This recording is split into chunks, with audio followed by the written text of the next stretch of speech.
So to kick off the second half of the top four, we have Giovanni here rocking Lunala plus Koraidon. Now this is a life orb Koraidon. This is the big damage set. Obviously paired up here with the power herb Lunala, which is incredibly potent on these teams with Chiyu. This Pokemon can put out a ridiculous amount of damage. Of course, we also have the standard Sun duo here of Chiyu and Floodmane paired up with Koraidon. Just, three of the best Sun abusers in the game. And then, of course, Brute Bonnet here as well. Just a fantastic Pokemon in Trick Room, a fantastic Pokemon in Sun. Just one of the best partners for Koraidon, right? You've got Redirection, you've got Spore, you've got Photosynthesis, getting yourself that defense boost. You also have Sucker Punch to pick up those low HP Pokemon. And then, of course, Ursaluna here. We saw Wolf Bleak run a very, very similar team to this. And Ursaluna on that team was incredibly powerful when you pair it up with Lunala. Of course, having that Earthquake, having that Facade, having that Headlong Rush, all boosted up by Flame Orb boosted Ursaluna is just absolutely absurd. On the other side of things here, we have Hirofumi, the last hope for Japan, running that Calyrex Ice Rider with Koraidon, of course. Now, these are a bit more of the standard sets here. We have the Glacial Lands Leech Seed set on Calyrex Ice Rider, which has been the go-to in recent months. Of course, we have the Clear Amulet Koraidon here, opting though for the low kick over the close combat and the collision force, which is incredibly good into a lot of the restricted Pokemon. You have the damage of close combat without the drawback of the minus defense. Of course, also we have the Incineroar here, opting to go for the fake out, parting shot, Flare Blitz, and knockoff set. Very, very standard. Of course, the Smeargle though over on Hirofumi's side is very, very interesting. Having Spiky Shield and Ruination opting for no fake out or decoration on the set. Of course, we have a pretty standard Landorus set here as well with the Earth Power Sludge Bomb and then a standard Rillaboom as well. Alright, here we are heading into the final top four between Geo and Hirofumi. This is set to be an explosive match. Both trainers here are rocking Koraidon. We do see slightly different sets here as, Geo does have the Life Orb Koraidon, whereas Hirofumi is the Clear Amulet set. We will see the Smeargle here on Hirofumi's side and the Chiyu, the GOAT, over on Geo's side. Now, this is... I expect to see a little bit of explosion here coming out the gate. Of course, there is fake out support on the side of Hirofumi, but the Life Orb on the Koraidon and the Choice Scarf on the Chiyu does mean there is a lot more damage coming out of Geo's side of things right now. Of course, the Koraidon does threaten a one-shot onto the Chiyu. We are going to see, though, the Protect coming out of Hirofumi's side of things here. There is also going to be a Spiky Shield as well. Also, I believe I just said fake out. I forgot. This Smeargle is not running fake out. This is a no fake out Smeargle set. This is the Spiky Shield version with the Follow Me, the Spore. So this is going to be very, very interesting. Just to see how things here kind of play out early. We do see a close combat into the Koraidon early, of course, with that Life Orb dealing quite a bit of damage. And we are going to see the Moody special defense boost here. This is going to be one of the most important things to watch for on Hirofumi's side of things. When you have a protecting move of the Smeargle, in this case, that Spiky Shield, you do have to be very careful because if he protects, and then gets a +2 speed boost, all of a sudden things get incredibly dangerous for Geo, as +2 speed into Spores is very, very dangerous. Now, again, we only just saw a double protect there, so the turn here is going to just play out once again. We are going to see this time a Flame Charge into the Smeargle. This does make a bit of sense, and the Chiyu, of course, is locked into that Heat Wave. Its options right now are either click it again or switch out. And if anyone here, doesn't, I guess, know what Chiyu does, this mon does an insane amount of damage, right? This Koraidon here is going to resist this Heat Wave. And if it connects, it should do somewhere between 30 to 40% damage. We also do get to see here the Intimidate coming out into the Koraidon on Geo's side, of course. Definitely worth giving something of note here is the Koraidon, as I mentioned earlier, is Life Orb. This is not a Clear Amulet set, which is, more of a standard set. We are going to see that Terrafire coming out, though, right now, just to get a little bit more damage out of the Flame Charge here. So, Incineroar comes in. It double resists both moves that just got used, but Chiyu in the Sun does insane amounts of damage. You see that damage there? The Flare Blitz in the Sun right there just did about 10%. The Chiyu did about 25 to 30 with the Heat Wave there, just showing how powerful this Pokemon is, especially when we are in the Sun. And there is going to be a Flame Charge coming out into the Chiyu here, getting really, really good chip. But both Koraidons right now do have that +1 speed, meaning this Choice Scarf Chiyu is probably very likely to be the second slowest Pokemon on the board. But of course, the Koraidon on Geo's side of things did go first that turn. Definitely something to keep in mind here, as the close combat coming out of it could potentially go first. Now, it is going to be interesting to see what the Incineroar here does, because, of course, there should be some fake-out support right now. I do believe this Incineroar also is rocking a helping hand as well, which is, you know, very, very interesting. So, the question is, where does the fake-out go, right? Does it go into the Koraidon, and, you know, Hirofumi here just looks to take a free KO onto the Chi-Yu? You know, is that Lunala in the back able to take, you know, a potential Flame Charge or a potential Collision Course right now? Because, again, we have seen right now that there is, you know, the Terra has not been used, right? You know, so potentially something like Terra Ghost coming out here onto the Chi-Yu, but we do see Lunala come in right now, potentially predicting the Collision Course. I do believe we are more likely to see a Flame Charge here, just trying to get that little bit of speed control again over the top of the opposing Koraidon here, as we do see the fake out come out there into the Koraidon here. And then the opposing Koraidon here does go for the Flame Charge once again into the Chi-Yu slot, breaking the Shadow Shield here of the Lunala. This is very important now, because all of a sudden a Flare Blitz in the sun is very likely enough to pick up this Lunala from this range. But of course, we did mention before, the close combat from the Koraidon definitely could threaten a lot of damage into the opposing Koraidon right now. I would like to think Geo's not in as much danger, as the Clear Amulet Collision Course set does not do as much damage, but the Life Orb close combat from this range is, you know, very, very threatening. Of course, right now, though, the Lunala on the side of Geo right now, you know, you want to prolong this Pokemon's life right now. You know, this is the Meteor Beam set. This Meteor Beam from this range would definitely threaten a one-shot here into the Incineroar. So the big question right now, I guess, is how does Geo want to play this? You know, he is going back and forth between these mons here. We are going to see the Incineroar come out right now. The question, I guess, is what did Hirofumi lock into here? We do see the Smeargle coming back in right now. We do see a Protect as well, and we know the Lunala here did target that Smeargle slot. We are going to see the close combat here come out into Hirofumi's Koraidon right now. And then we are going to see a big attack here coming into the Smeargle here. The Meteor Beam here, giving it the +1 special attack. The big question right now is, does it connect? Because this move is only 90% accurate, which is one of the biggest drawbacks for Lunala. And it is, oh, it's been avoided. The Focus Sash stays intact, and the speed boost into the Smeargle. At +2 speed right now, this Pokemon will be faster than the Lunala. It will likely not outspeed a +1 Koraidon, but this here has just become very, very scary, because now at +2 speed, this outspeeds the Choice Scarf Chi-Yu in the back. You know, Geo right now, I'm sure he understands this better than anyone. That Smeargle has now become the biggest threat in this game. You almost even have to look at something like going for that, you know, the Flare Blitz plus Burn here, just because you need to remove this Smeargle right now. If you don't, everything's going to start sleeping. You can't KO it this turn. The Lunala will sleep if it does not protect itself. If you swap in any Pokemon other than Brute Bonnet, it is also going to go to sleep. So we could see a world where Brute Bonnet comes in here. But if we see a double up on Geo's side of things, where he goes for something like the Flare Blitz plus the Spore into the Lunala, it covers for it incredibly well. We do see that coming out. The Flare Blitz will be enough to pick up the KO here onto the Lunala. And now there is a Spore very, very likely coming into Geo's Koraidon here. He is down one restricted. He really can't afford to go down another. It is just going to be the Flame Charge here coming out to break the Focus Sash. But yes, all of a sudden things have gotten incredibly scary on Geo's side of things. It is worth noting there is that Terra Water Brute Bonnet in the back who will be getting a defense boost here. But in saying that, on Hirofumi's side of things, this is a Terra Fire Koraidon. The Collision Course, the Flare Blitz both deal super effective damage, and if you do Terror that Brute Bonnet to allow it to survive one extra turn, it is in range of Spore. You know, removing its Grass type, going to that Water type to allow it to resist the Flare Blitz would just mean that it is Spore bait right now on the board. So the Koraidon on Geo's side of things right now, it did get that +1 speed there, so it should be tied with Hirofumi right now, both at +2 speed. I think if I'm Geo right now, you've got to look at just trying to prolong this Brute Bonnet's life, right? You need to try to get rid of some of these sleep turns on Koraidon. You need to try to remove the Smeargle on Hirofumi's side of things, and then just hope that you can eventually get into an end game where Koraidon plus its friends are able to break through.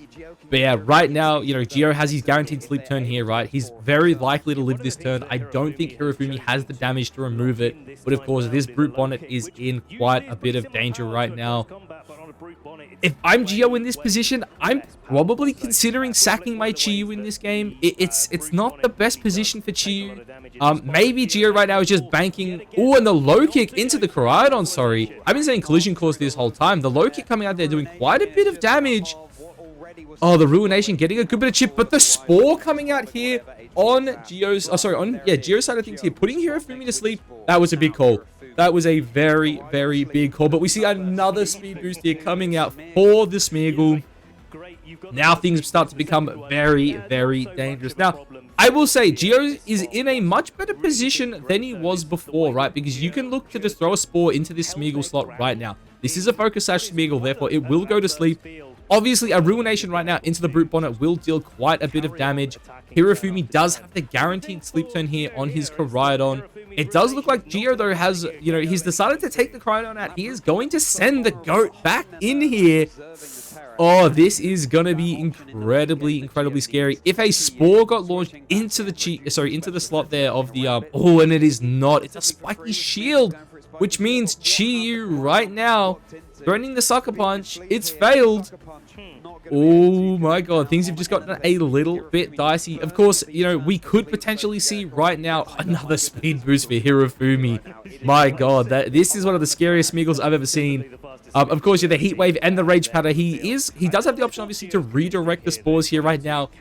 Geo is banking on this Koraidon staying asleep for one more turn. He needs this more than anything. If the Koraidon wakes up right now and is able to pick up a potential KO, things are going to look very dicey for Geo. But of course, one thing to keep in mind here is because of all these speed boosts that the Smeagol has got here, there's a very good chance it actually outspeeds this Koraidon even at +2 speed right now, which means he can't just pick up the KO onto the Brute Bonnet with something like a Flare Blitz and then put the Spore into the Chi-Yu right now. So things are looking a little dicey for Geo. Obviously, a sleep turn right now on the Koraidon would be very game-winning. And we are going to see a sleep turn there on the Koraidon. Very likely just going for the Protect there. We are going to see the Rage Powder come out here, of course. And very likely going to see a Ruination or a Spore. It is the Ruination here, just dealing 50% damage here to the Brute Bonnet. And man, right now, if I'm Geo, I am so upset that I missed that Meteor Beam. That Meteor Beam could have been so game-changing, right? The Koraidon may not have ended up going to sleep, right? As a matter of fact, I don't think it would have gone to sleep. The Goat Chi-Yu here, though, does not have enough damage to pick up the KO there onto the Koraidon. But in saying that, it should be in range right now of a Sucker Punch. Of course, though, there is no Covet Cloak here on the Brute Bonnet. There is a Citrus Berry, though, which does help. And at this stage of the game, I do believe the Terra Water Brute Bonnet looks a lot better than it did before, right? You've removed the Smeagol, right? You've removed that Spore threat. So you are now in a position where you can say, hey, I can Terra Water a bit more safely right now. I can throw out a Sucker Punch. I can throw out some Spores. Of course, you know, the Incineroar on the side of Hirofumi here is safety goggles, which does make things a little bit dicey for Geo. But of course, you know, just being able to throw something like a Sucker Punch right now into the Koraidon and pinning it, I do think is very valuable. Of course, in saying that Hirofumi is a top player, we could definitely see something like a Flare Blitz or a knockoff coming out this turn and just clicking Protect, but it's going to be interesting to see him, man. Geo, he's got that Heat Wave, right? He's locked into Choice Scarf Heat Wave. We saw how much damage it did on turn 1 to that Incineroar. You know, most of the damage dealt to that Incin, did come from the Chi-Yu right now, but of course, a potential fake out into Brute Bonnet and then a Flame Charge into Chi-Yu right now. Actually, would it be enough? If the sun is down, I don't believe a Flame Charge from this range would actually pick up the Chi-Yu right now. Obviously, if he was to go for something like Terra Ghost, it would, but the Heat Wave will be locked in. The Seed Bomb has also been locked in. No Sucker Punch coming out of Hirofumi there. The Wake Up does come out. The Protect also comes out. The Heat Wave, it will connect on the Incin, but without the sun boosting it up here, the damage will be quite a bit less. That is still really good chip into the Incineroar here. The Flare Blitz will come out into the Chi-Yu. With no sun, the Goat does hold. That is a very big hold there by Chi-Yu, and we do see the Seed Bomb come out there into the Koraidon. Now, of course, Koraidon is in a bit of a tricky situation here. It's definitely in range of the Sucker Punch right now, right? So do you opt for something like a Double Protect here? The issue is, Geo does call the Double Protect a Heat Wave plus, Sucker Punch or Seed Bomb. Very likely picks up the Incineroar from this range. So Hirofumi right now needs to make a call, right? Are you gonna, try to stop the Sucker Punch here and try to pick up the Chi here with a potential Flare Blitz? Or are you just gonna run the risk right now? You see Geo here, he's even not too sure. He has to go Heat Wave, he has to go Sucker Punch. The question is, which slot does he go Sucker Punch into right now? Oh man, this is dicey. This is a 50-50, right? If a Double Protect comes out right now and it lands, fantastic, right? If he doesn't Sucker Punch the Koraidon and the Koraidon attacks, we do see the Sucker Punch come out. The double protect will fail, which means the Brute Bonnet will also fail its attack here. But again, the Koraidon's going to put itself into a bit of a tricky position. Potentially a crit from Geo right now could pick up. There is no crit. The Incineroar lives on such low HP. But the Koraidon and Hirofumi side of things does go down, which is very, very big for Geo. I'm assuming here we do see a Flare Blitz. Oh, it's a knockoff too. Doesn't want to take any extra recoil. Very, very smart there by Hirofumi. But now the big question comes down to how many sleep turns does this Koraidon get? I believe it has only burnt through one turn at this point. It is very, very low HP. But the Calyrax Ice Rider will come onto the board here. Right now, you're looking at this, right? Of course, Cali Ice is a very, very dangerous mon. It is super effective into both of the pieces on Geo's side of things. But of course, there is still a Terra Water available for this Brute Bonnet. You would have to think this has to be something like a first turn wake up into a, protect, into a Terra Water Spore, into this Calyrax if Geo wants any chance of making it out of this one alive. Oh, this is very, very dicey right now. The Glacial Lance is just really, really free. But Hirofumi knows that if Geo's Koraidon here does get an attack off, things get incredibly, incredibly scary right now. And this is, okay, Geo's just said it. You know what? I'm sending it. I am sending it, he said. He's going for the Sucker Punch. He's going for the Terra Water. If this Flare Blitz can come out right now, I think Geo has a pretty good shot at winning this, but he needs to hit this 33% chance to wake up right now. And without it, I don't know, this Calyrax looks incredibly scary right now. You see Hirofumi, he is praying, the Sucker Punch comes out. It is enough to pick up the Incineroar, but the question is it enough to get through this Calyrax Ice Rider? Koraidon, its eyes open, the Flare Blitz will come out. Geo has gone to the crowd there, the Blitz comes out, it is a one-hit KO, and Giovanni has wrapped up Game 1 here in the top 4 of the World Championships. What an insane game that was. The Koraidon waking up was huge. But in saying that also, the Lunala missed that Meteor Beam. I said it earlier in the game. If Lunala doesn't miss Meteor Beam in that, on that Smeargle, that game is a lot easier for Geo to play out in the end game there. But man, what a game. That was incredibly, incredibly exciting. Geo played that absolutely phenomenally there. And that Koraidon showing why Life Orb Koraidon is just so strong. Of course, we're in the sun there, right? It's Life Orb boosted. It's, it's sun boosted. But that Flare Blitz just did so much damage. We are here. Game 2 of the top 4. Hirofumi leading with the Smeargle and the Koraidon. And on Geo's side of things, the Koraidon and the Chi-Yu. Now, the big question here. Hirofumi, this is a odd year. It is 2025. Japan is notorious for winning the odd years. Hirofumi right now, Japan's last hope at winning this. Will the plot armor carry him through here in game 2? Man, I am so excited to see this. My goat, Chi-Yu, though, on Geo's side of things right now. I want to see this mon get a win so bad, dude. So, man, let's see how things play out. Geo right now, definitely taking a second just to think about what he wants to do here. Of course, we know, from last game, Hirofumi just went for the double protect, turn 1 last turn. There is no fake out on this Smeargle. We are going to see the close combat here into the Koraidon. Of course, the protect coming out on Geo's side of things. And, of course, a spiky shield as well. I will just throw this out there. A really, really cool play Geo could have potentially looked at there was a side flame charge into his Chi-Yu predicting this. Now, that's absolutely crazy because, of course, if we see a flame charge come out of Hirofumi again, the double flame charge into the Chi-Yu would be enough to pick it up. But again, the double protect here, the close combat into Hirofumi's side of things. This is where things do start getting a little bit scarier. We will see the attack raise here and the special attack drop on the Moody, which is very important for Geo here. Obviously, not getting that plus 2 to the speed is very, very important. Now, again, everything we have seen so far throughout this shows that Geo does have the faster Koraidon, right? Again, of course, it could have been, quite a few speed sides, but right now, a close combat plus Heat Wave into Hirofumi's Koraidon could be incredibly, incredibly scary right now. And again, you see Geo, right? He's not too sure what to do here because this could just be as simple as just a follow me. You double into the Smeargle here. You really don't want that -2 on Koraidon. The minus to the special attack. If he gets, God, I can't speak. If he gets the minus defense right now, a low kick very likely would be enough to pick up. And we are here going to see the follow me coming out. I'm assuming we are going to see something like a Flame Charge. The Heat Wave from Chiyu does not connect, though. That is... Oh! That means Smeagol essentially gets to live another turn. It will get dropped to its Focus Sash here, but that is not good for Geo, man.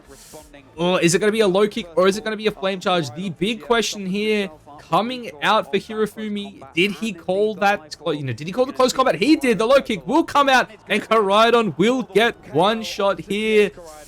Oh, that is incredibly frustrating right now if you are Geo. But the good news here is, oh, he gets the speed boost. Oh my goodness. All of a sudden, things just got incredibly dicey for Geo. You know, I mentioned the Japanese plot armor. This is a odd year. This is Japan's year historically. Oh, did Hirofumi just luck his way through this? Geo right now is... This is such a bad spot for Geo, right? Because you think about it. He misses the Heat Wave that should have KO'd the Smeagol, right? He then gets the speed boost, right? Because in this situation, right, there is no speed boost right now in Hirofumi's Koraidon, right? It opted for the low kick, which for Geo, it's fantastic, right? You have another turn right now to fire out a Heat Wave. You know, you could potentially have picked up the Smeagol here. You do another 30 to 40%, right? And then you just have the Brute Bonnet coming in to protect here. So... Look, again, the speed boost coming out does mean that Brute Bonnet right now can redirect this, you know, it can redirect this ball. That's really big, which means Chiyu does get to live another turn. The question here, though, is if he does opt to redirect right now, you know, how dicey does this get for Geo, right? You know, there are definitely some outs right now, you know. If it's something like a Flame Charge off Hirofumi's side of things that allows you to get some good chip, you know, then you get the Lunala in safely. You know, if it also is a Flame Charge, Brute Bonnet likely lives this without Terra Fire, so Geo is definitely not out of the woods yet, but that has made things incredibly scary for him here. He's still hovering over that Heat Wave. I mean, as a Chiyu player, man, you gotta live by the, you know, you gotta live by it, you gotta die by it. We are seeing, I believe, was that a Sucker Punch? Did I miss-see that? Did he click Sucker Punch into the... I could be crazy. Did I see a Sucker Punch? There's no way I saw a Sucker Punch right into the Smeagol there, did I?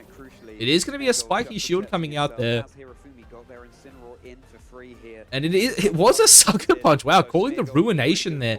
Obviously, the Ruination into the Flame Charge would have been enough to pick up Geo's Brute Bonnet, most likely. So, I guess a heads-up play there, trying to pick it up on 1 HP. That Heat Wave just does so much damage, man. The defense boost. Can we see a speed drop? We can, which means the Chiyu now with the Choice Scarf should outspeed this Smeagol on this turn. Of course, it does have the option to potentially go for the Terra Ghost here to allow it to avoid the Fake Out coming out of this Incineroar, but man, that -1 speed to Hirofumi did just make things incredibly dicey for him. Oh my goodness, this is okay. We are gonna see the Rage Powder there. It makes a lot of sense, right? You don't have to Terra on a turn like this, right? You can Rage Powder and you can just fire off that Heat Wave. Of course, the Fake Out could come out here, and then there is nothing really that Hirofumi Smeagol here could do outside of a potential Ruination right now. We are gonna see a critically hit on the Fake Out there, which really shouldn't change much. From that range, we know it does with Terrify Flame Charge. Anything else, though, coming out of a potential Koraidon in the back here would be enough to get it done. And we do see the score there into the Brute Bonnet. Very good score there by Geo. The special defense goes up. The attack goes down, unfortunately, on 1 HP.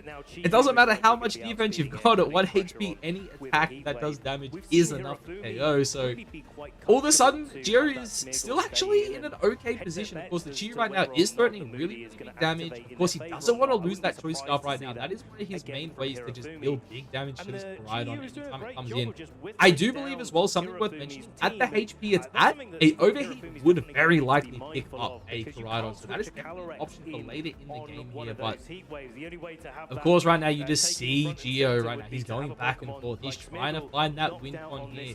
A knockout into the Brute Bonnet slot right now could be devastating. A Heat Wave coming out right now to just deal really good chip to the Incineroar though could also be really important. We do see the Brute Bonnet come out here.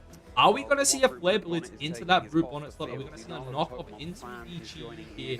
They are the big questions I have right now. We are going to see a Spiky Shield come out of Smeagol once again.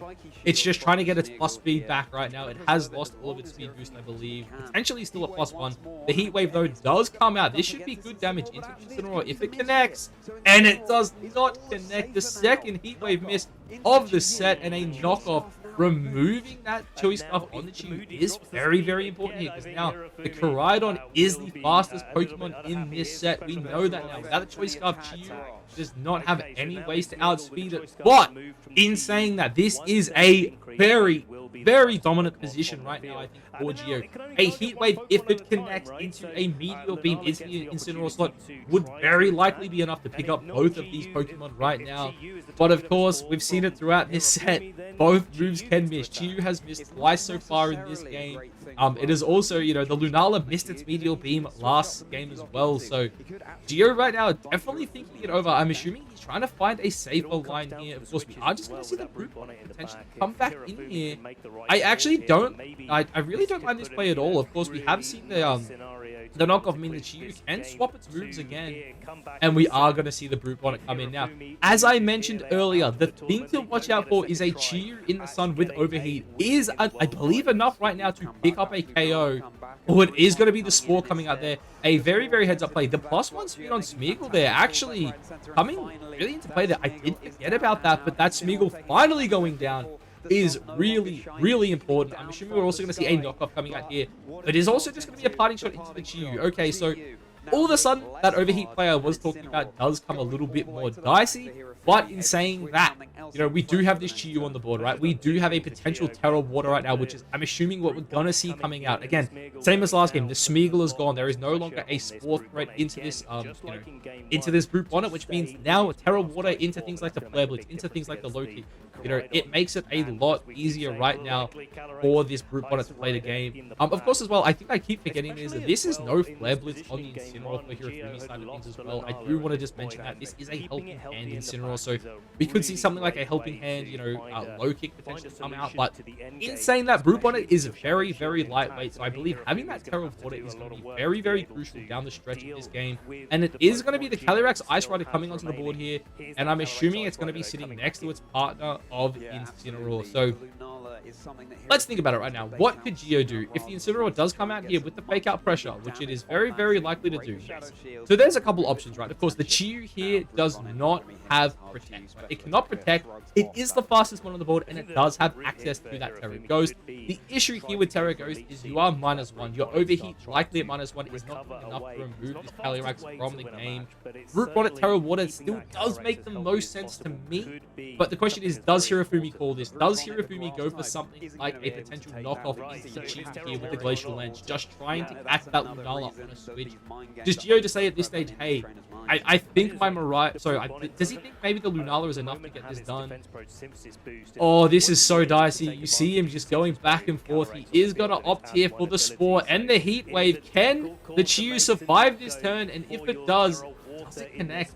Because right now, this is kind of the turn that we were talking about. We are going to see the Terra Fairy come out here on the Calyrex Ice Rider.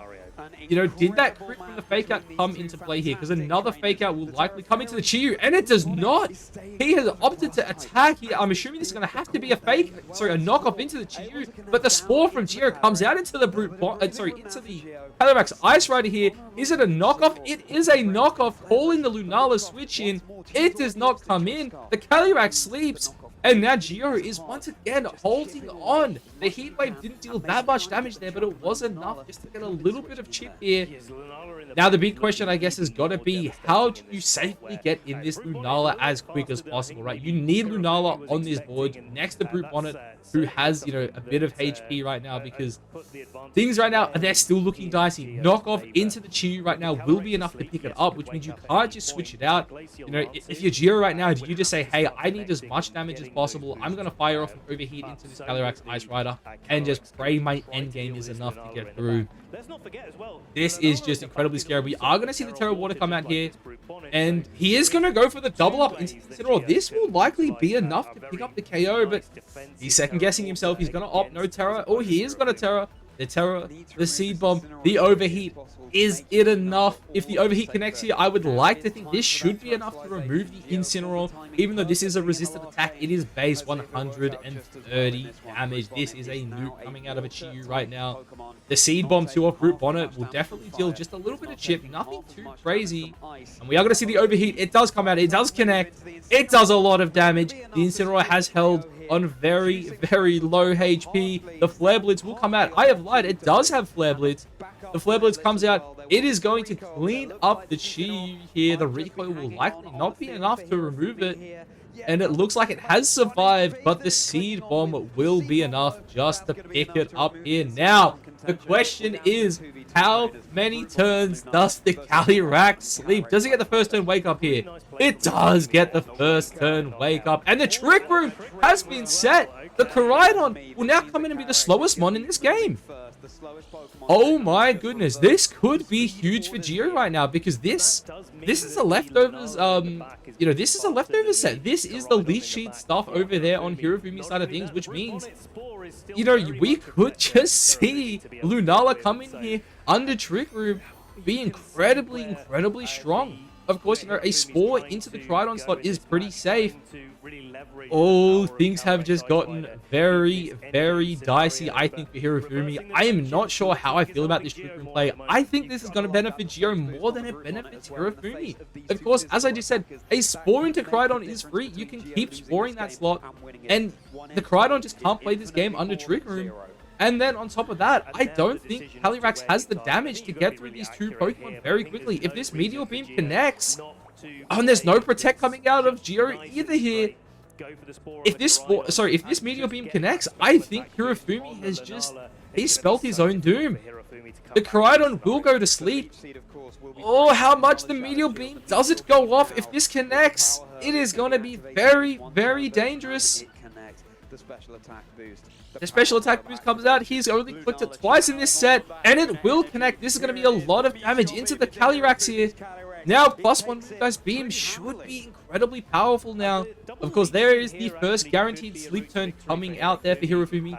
This Leech Seed will also break the Shadow Shield, but again, right now, a Spore into Hirofumi, a Moon Guy's Beam into the Koraidon here should be enough to pick that Pokemon up. And then if you can put this Calyrex to sleep, all of a sudden, I just don't know how, Hirofumi is going to be able to get through this. Of course, a Protect is obvious here, right? At some point, Hirofumi does need to get a Leech Seed onto that Brute Bonnet, but the Spore, it will fail. But the +1 special attack Moon Guy's Beam on a Koraidon that's barely above 50%, this should just spell the end of, the Koraidon here. It will come out, it will connect, and that is the end of Koraidon in Geo.